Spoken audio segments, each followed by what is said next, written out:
Early America was one of the most educated countries in the world. That's in part because of the great influence of the Puritans, who highly valued education so that people could read the Bible for themselves. Just look at this example. Here they arrive in this foreign country in what Cotton Mather would later call an errand into the wilderness, and they have to build a civilization from scratch. They arrive as a large group in 1630, and within a few months of their arrival, they even lay plans for founding a college one day in order to train ministers of the gospel. That was the first seeds of what became Harvard University. The first possessors of this Protestant and Puritan country were zealous for a university. The Christians in the most early times of New England were to form a college wherein a succession of a learned and able ministry might be educated. Cotton Mather. In the founding of the American colonies, one of the first things they wanted to do is to train ministers so that they wouldn't have an ignorant clergy.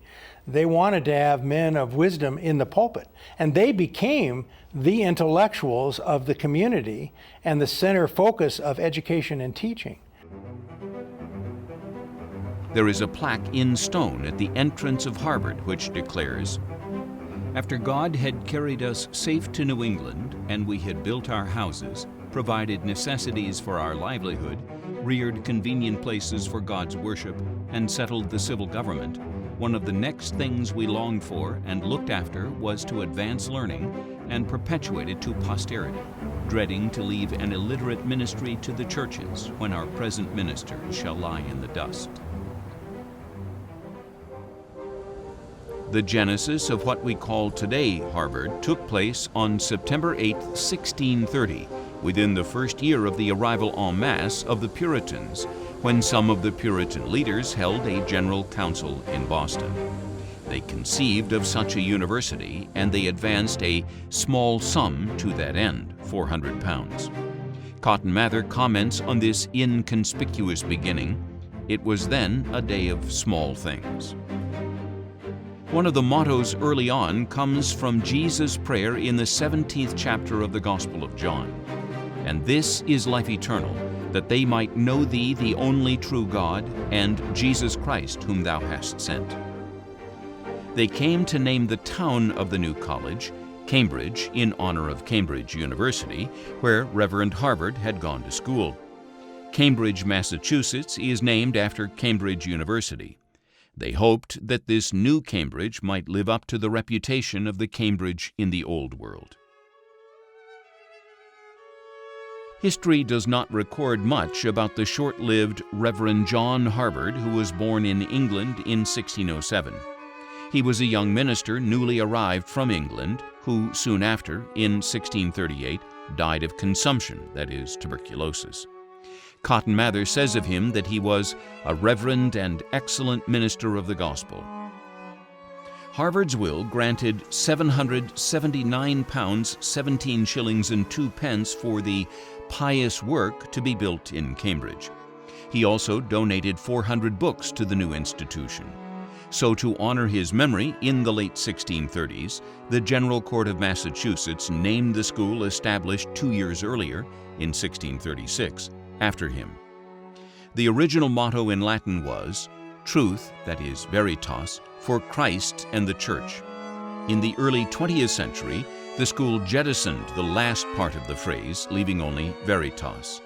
Yet still one can find at Harvard today vestiges of its original purpose.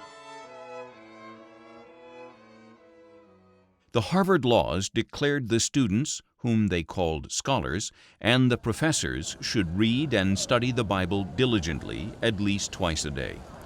Profanity was strictly prohibited. One was even to choose his friends and associates carefully. And they were to follow the precepts of the Bible closely. Also, rigorous academic standards were practiced and were expected. Harvard students learned the scriptures, even in the original languages, Hebrew and Greek, and they were to be blameless in life and character. Theology, the study of God, that's what theology literally means. That So much so, and so much was the Bible central, you could not get a BA at Harvard until 1800 if you did not know Hebrew. Throughout the centuries, it is clear that Harvard has had a significant impact on the United States, mostly for good. Even a few of our presidents were trained at Harvard, including John Adams, John Quincy Adams, Rutherford B. Hayes, Theodore Roosevelt, Franklin D. Roosevelt, John F. Kennedy, George W. Bush, and Barack Obama. Harvard College assisted in forming the early character of the country. George Bancroft.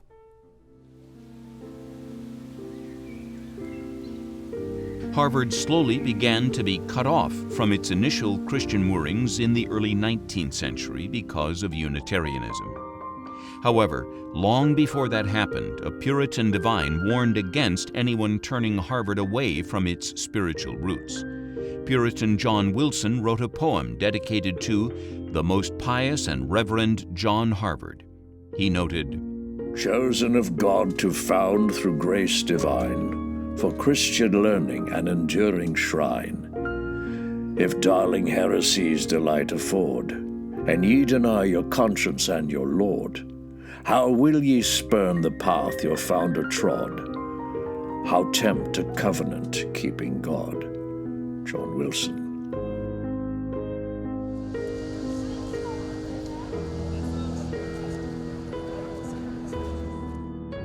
Education was so important to the early Americans that you can see almost all the great colleges were founded by Christians, many of them by evangelicals, some of them coming out of the awakening and the revival itself. Now there are exceptions, such as, say, Cornell, which was founded quite deliberately to be anti-Christian and secularist.